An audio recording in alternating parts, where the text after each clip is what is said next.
Oh yes. Sat out in the tide now. This is a bigger fish, this. Oh! Oh, it's even bigger!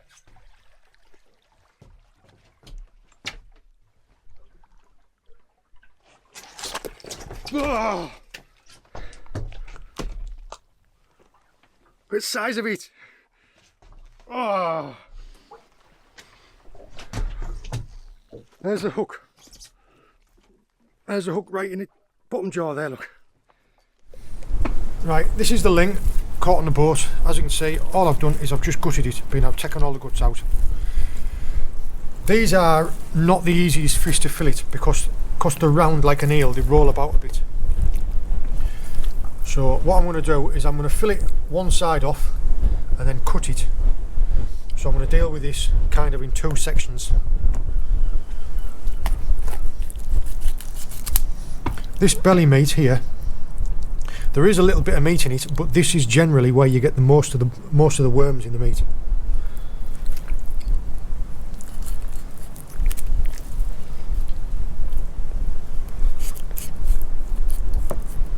Right, now all I'm going to do is the centre of its back, if you can see, that runs down like that. Just run the knife down one side of it.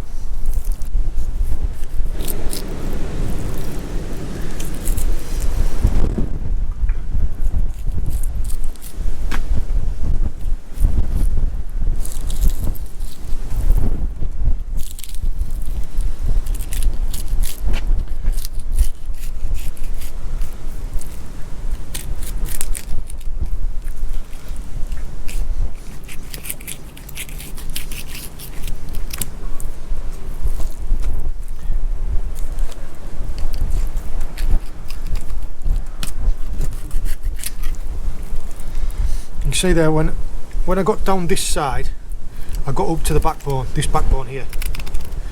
When I could get over it, you go in, you go down on the other side and out that way. Now it's just a case of running down and teasing the meat away from the backbone. Here, look. You can see the backbone in the back of the ribs. You're just going to work down the back of them. Where the belly cavity ends, there, that's where the rib bones will end. So that's where I'm going to cut it.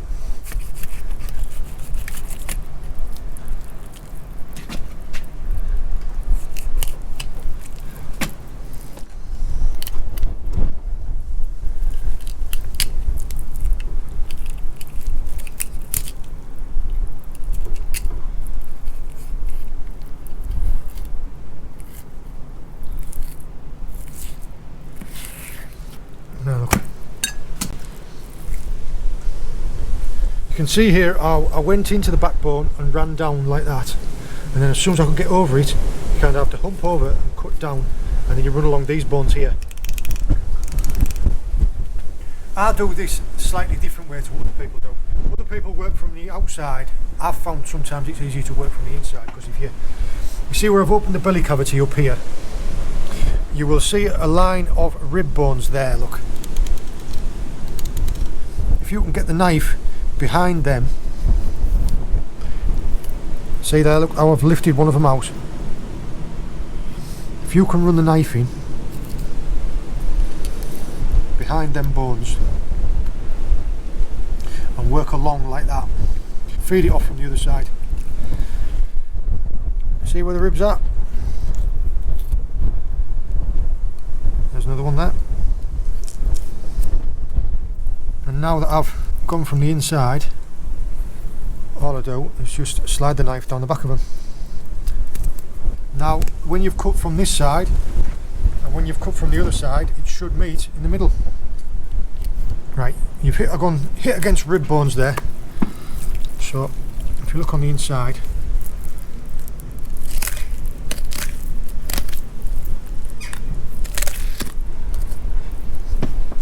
now you just meet up in the middle.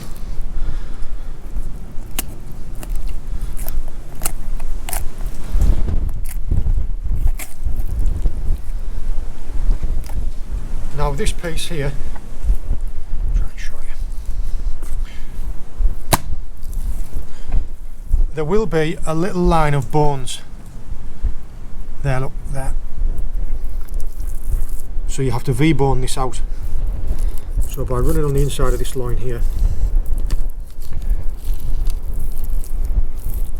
there's your line of bones, look there, see them?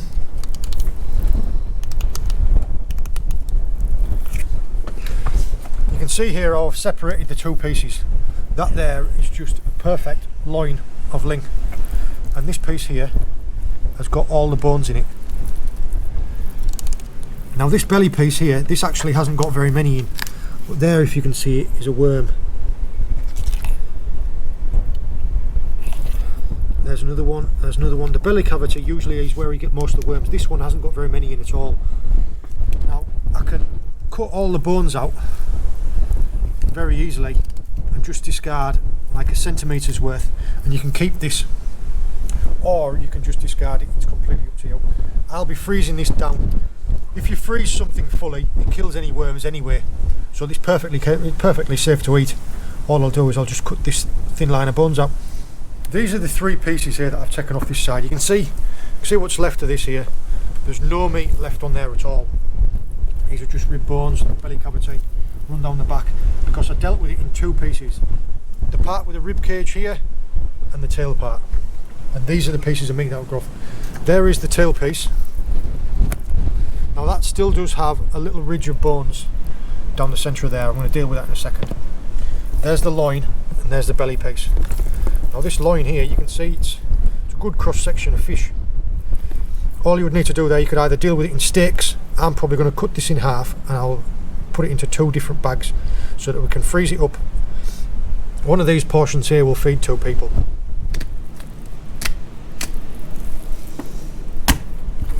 Right there.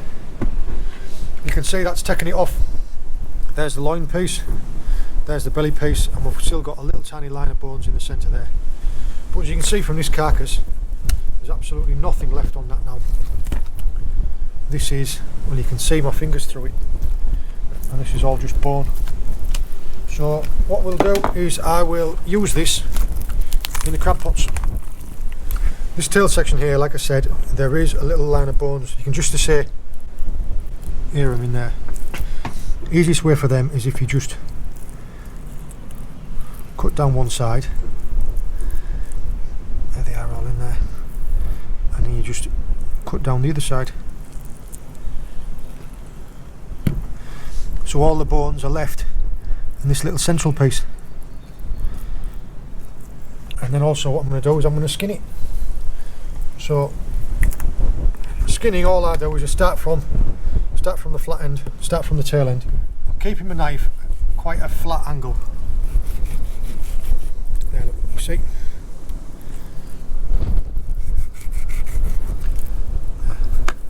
And you just kind of seesaw it back. And you see, you're running it almost at like that kind of an angle.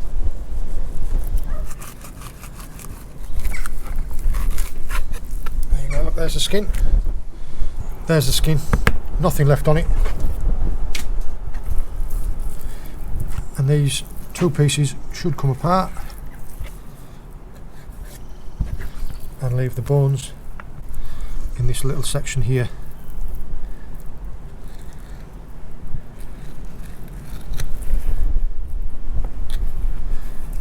Just like that.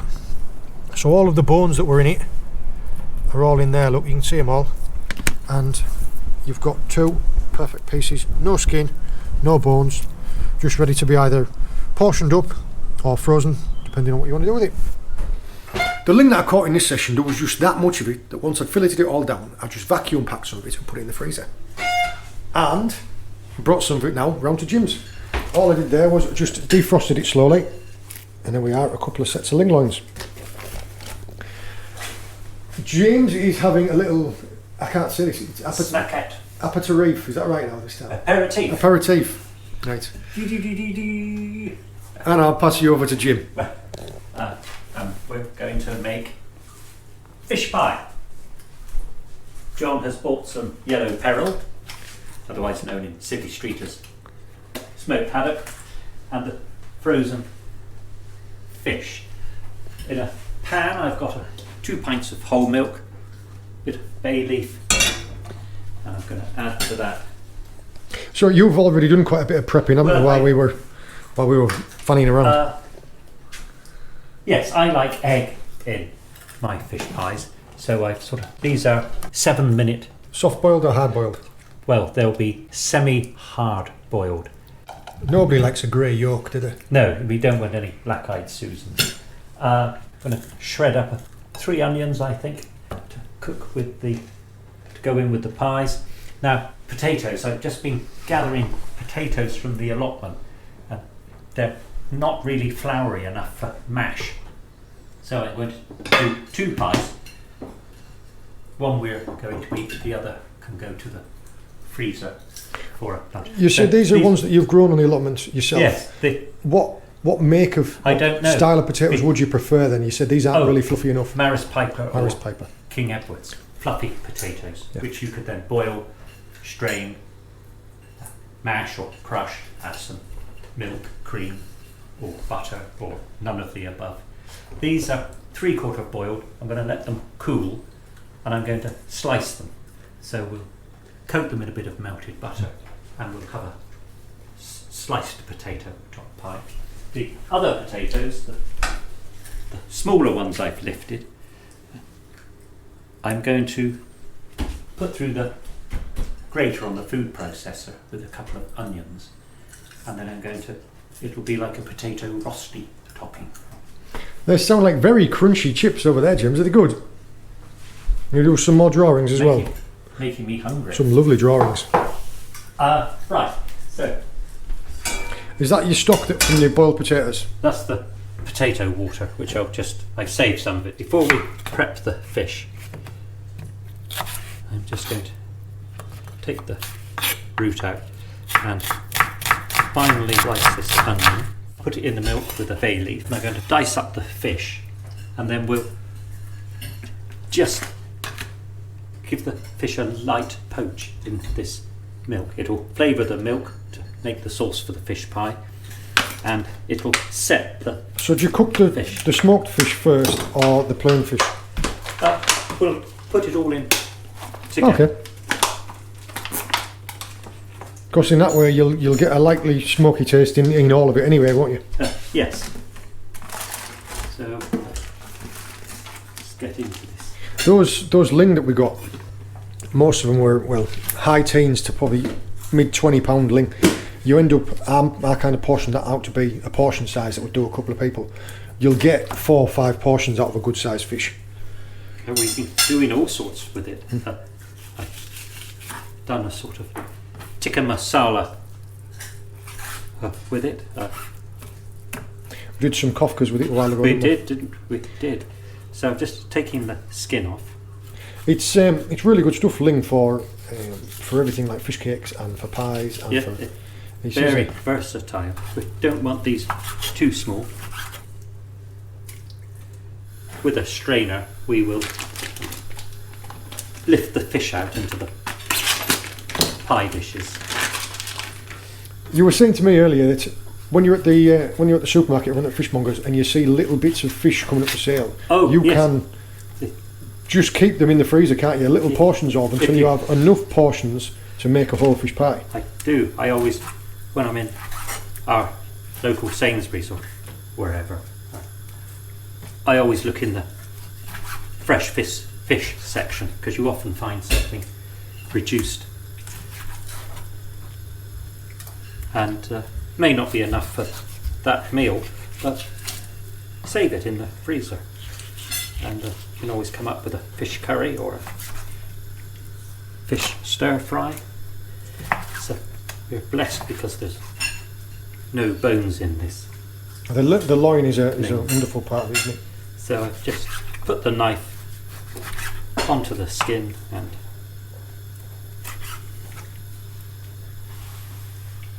put that into the milk. You're just bringing that up to the simmer, aren't you? Yep.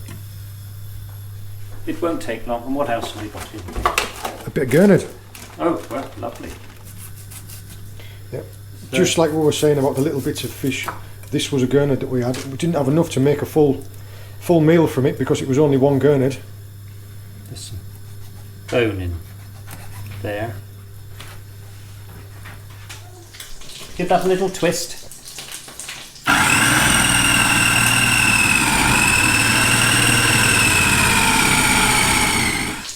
Right, you've just seen James there Did a brilliant job. grating the onions. So before we start on the grating the potatoes for the frosty style, I'll turn that down. I've got a couple of kitchen spoons of oil in that pan with a good 2 ounces of butter. Which type of oil? Vegetable oil? Vegetable oil. Yeah. So, just going to start the onion off. Oh, gosh, that is strong. Wowee! That makes your eyes water. Make you wink. Right, chef de plonge.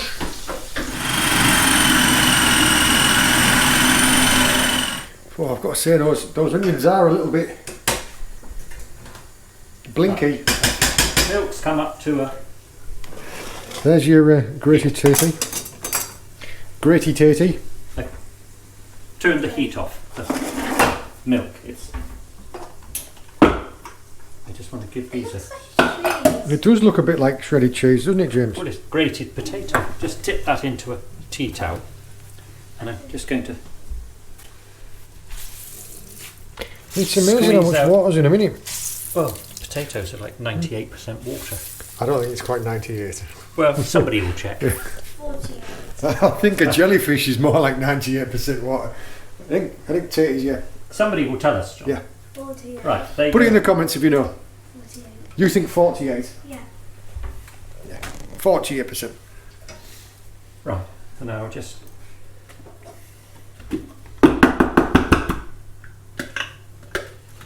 squeeze those, and then we'll grate the last half. So how many was that altogether? Oh, it's probably a kilo of potatoes. I've no idea what they are, because I haven't planted potatoes for a couple of years. So it'll probably be a mixture of them. So I was preparing a new strawberry bed, and these were all self-seeded potatoes. Bonus potatoes. Yeah, indeed. I think we've got a... Bonus potatoes. I think we've probably got a... What are they, James? Super bonus potatoes. Super bonus potatoes. So, just giving that a good stir to get the oil and butter. And turn up heat slightly, because I'm just going to start the cooking process on those. Sorry, right, we're back. I'm just lifting this. They were cooking for how long, maybe? Oh, 5 minutes? if that. It was just as soon as the milk came up to heat. Turn it off. And it's just poached it all. Yeah, I'm just picking out some of the larger pieces of the onion and the bay leaf, and then we'll use this flavoured milk. The smaller slices will be... This is another beautiful thing about Ling, isn't it? It's a really good meaty fish. It holds together. There's a little bone. Oh, sneaky one. Well, Sneaky one. that would have been Carol's, but she's Yeah. here. I've just put another ounce of butter in there. So all you've done there, sorry, is that when that's cooked, you've just taken the fish out and you've turned the milk off for now, and it's under no heat other than what it's holding. No, I'm just going to concentrate on these for a sec. This is how you'd make like hash brown patties, isn't it? It is. I put about half a teaspoon help of you salt down. in there, Oh, there and you a go. good pinch of Good lad. white pepper. Turn the heat down. I don't want it to colour, just soften. Right, we're going to make a roux. Thicken the flavoured milk. Plain flour. good 2 ounces of butter, and to that I'll add a couple of ounces of plain flour.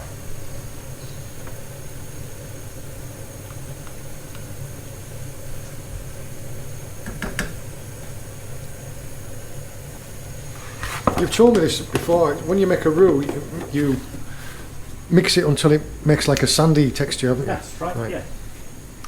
See, I am learning. I'm learning the old things. Roux coming in there. We just need to let that cook out for a couple of minutes before we start adding the milk. Just turn that down low because it's beginning to Colour. We want a white sauce, not a So it's a gradual thing, isn't long it? sauce. Just mixing it through. Can't make it too hot to melt the butter too quick because you'll end up turning the colour of the flour. If we wanted a blonde sauce, we would just take it a little bit further. But if we were making a brown sauce, then we would let this go a much deeper caramel colour. Right, in this pan we poached the fish in the milk. I've cleaned it, put an ounce of butter in the bottom. There's 2 leeks I've trimmed and sliced. And I'm just going to slice some onion, which we will add to the leeks. Now, if you wish to add any shellfish, prawns, crab, scallops, anything else you can think of, you could put that in the mix now. Alright, so you would add that to these. So you'd pre-cook them? Well, you wouldn't need to, because that's going to be in the oven for 20 minutes to half an hour. Okay, so if I was thinking more like if you had some cooked prawns or something like that, you But could just... cooked prawns, you could put them in now. Even if they were raw prawns, you could put them in now, and they would cook in the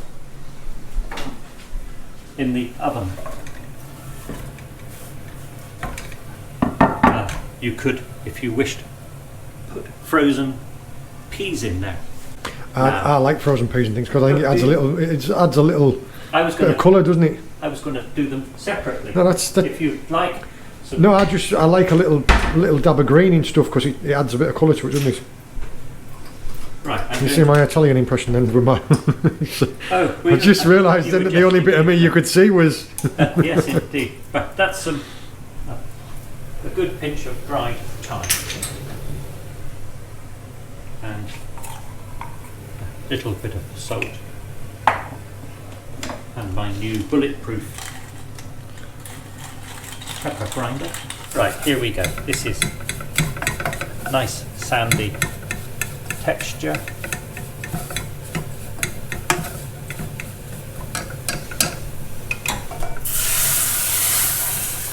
Just start off with a bit. There's no point adding too much because you just slop it all over the spot, won't you? You would indeed. That's the first. It's almost like the consistency of mashed potato now, isn't it? If Hannah were here, she'd be saying wallpaper paste. So that's Or a good thick porridge. number 2. And again, just go. Oh, the smell of that milk's wonderful, It's isn't it? lovely, isn't it? Yeah, it is. Out comes the fliss. Is all of that 2 pints going to go in there? It will. Whether we'll use. I was just wondering about quantities for people. Okay. That's the consistency of lightly whipped cream, which will be too thick. So just added another couple of fluid ounces, and then I'm going to transfer this in on top of those. And you've kept the lid on there so they don't colour, so they just sweat. Soften, and there'll be water will come out of the leeks and onions. Just going to get a. Just in case there's any bits. Well, I can just see there's a couple of little floury lumps in there. Right, we'll scrape off the bottom. I swapped over to a ladle because It was closer to the shape of the colander, wasn't it? yeah, What do you call that, a colander, or is that A strainer. a strainer? So, as you can see, there's nothing really has come out of that. And we'll stir those in, and we'll check this for seasoning now, John. It looks and smells delicious. Hopefully it So is. even at this stage, and this is looking nice as well. Don't burn. Hot. I'll let you try it first. Oh, okay.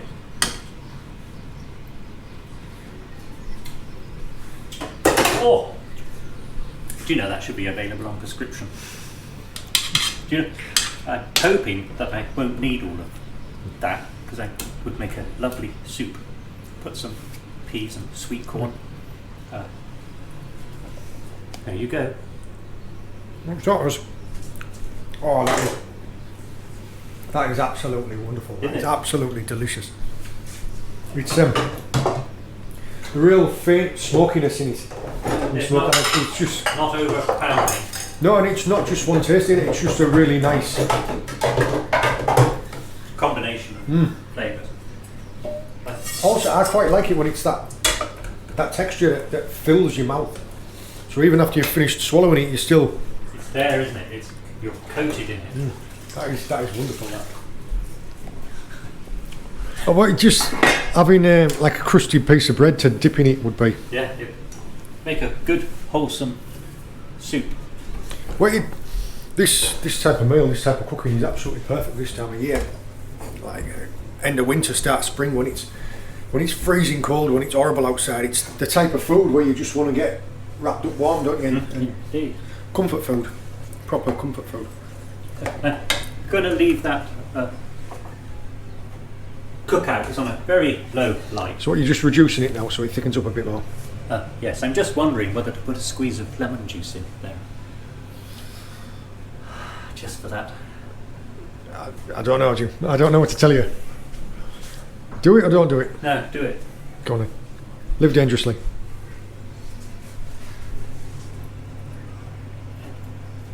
I'm doing like the cooks do on the telly. What, like a...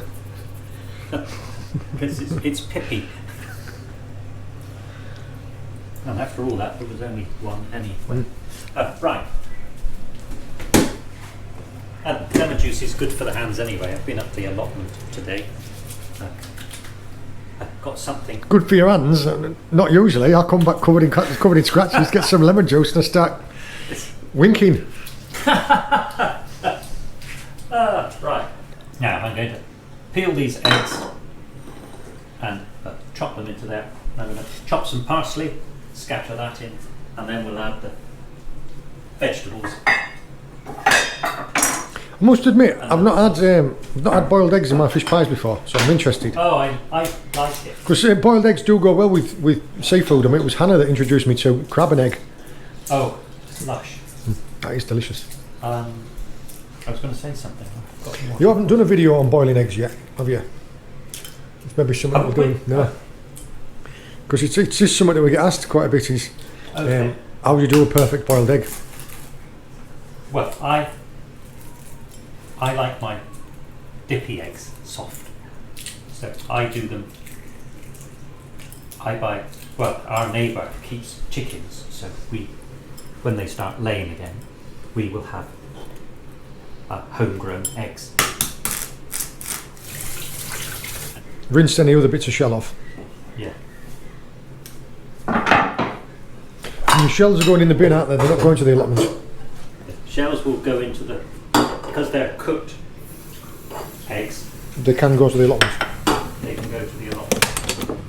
Just rinse those under the tap.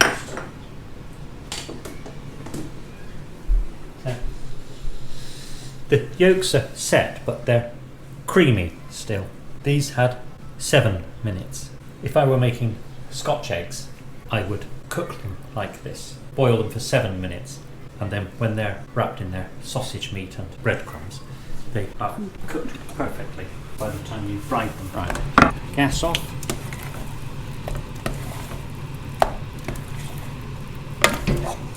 Thickened up nice, isn't it? Yes, I'm not going to let it down. spoon this.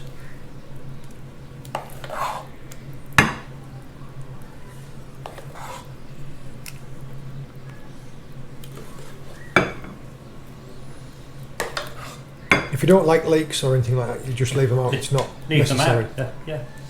So these, you've just got these softening, haven't you? So this is our grated potato and onion, which we softened in a couple of ounces of butter and a couple of kitchen spoons of olive oil. So the starch in the potatoes is binding it together. So that's The colours of that itself, it looks like a... You'd be able to serve that itself, wouldn't you? Because everything in there is cooked and it all...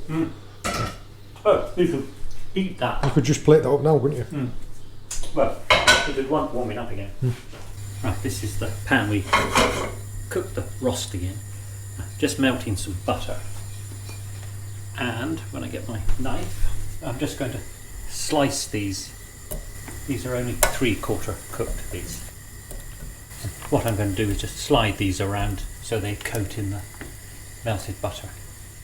It's not how I thought you meant when you first described it. I thought you meant you were going to almost like... it's not what it's called. You know what dolphin Layered. wrap? Yeah, when you layer them. Now there's a dish, savoury layered potatoes. One of my favourites. I'm going to do this because I can. Were you, John? What were we saying? Eat off. Swap these over. Right, and what we do now is just layer these attractively. Right, coming up for the... Would you say it was like Finish. fish scales, or would you say Well, it is, isn't it? Yeah. It's not intentional, but it's a happy accident? Yeah. I think the cats are hanging around the door because of the smoked fish smell. Right, let's get those in the oven. So preheated to 180.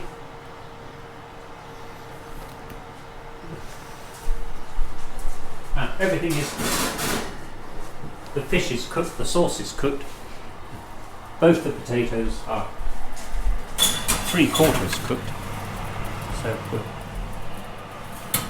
leave them in there. And you said Dish underneath. you put a tray underneath in case they overflow, Yeah. like they bubble over. That's right. Okay. Wonderful.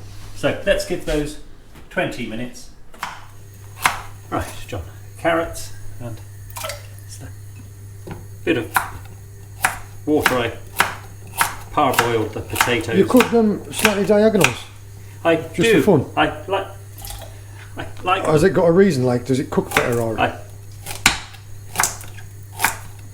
I was thinking to myself. I was thinking, have you been drinking? They retain a bit of not crunch, but Yeah. they also hold the heat much better. We have just realised that there is the parsley that we were going to. At what point in time would you have put the parsley in? Oh, I would have before we put the potatoes on the top. We can So- always eat a bunch. If you want to, you could put parsley in it. If not, you don't have to.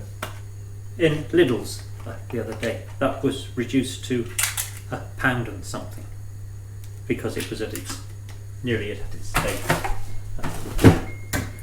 The local fishmongers around here will be crying at that. Well, I suppose the alternative is to throw it away, isn't it? I was meaning more that you're buying hake finish from Lidl. Oh, I see. Right, I'm going to cook enough vegetables for a couple of days. Broken beans and frozen peas. Yeah, peas and beans in with our carrots. There we are. Oh, that looks fantastic. Grills heated. Oh, good Just lad. like that. Yeah. There you go, best boy. You can have that one. Nouvelle cuisine. Be careful though, because it's going to be hot.